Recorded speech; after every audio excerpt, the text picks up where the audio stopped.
পিছে তই একোৱে কৰিব নোৱাৰিলি এটা মামুলি জাৰ্নেলিষ্ট হৈয়ে ৰৈ গ'লি মোৰ একো নহয় ছাৰ এনেকুৱা ৰিপৰ্টিং বহুত কৰিছোঁ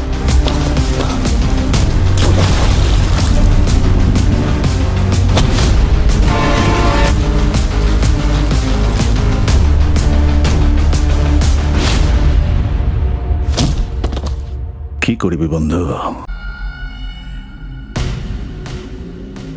জানো আজিকালি বহুত সাংবাদিকে বিক্ৰী যায় কিন্তু আমি হলেও কেতিয়াও কোনেও নিকিনা সাংবাদিক ঠিক দোকানৰ চুকত পৰি থকা পচা আলু পিঁয়াজ গীটাৰ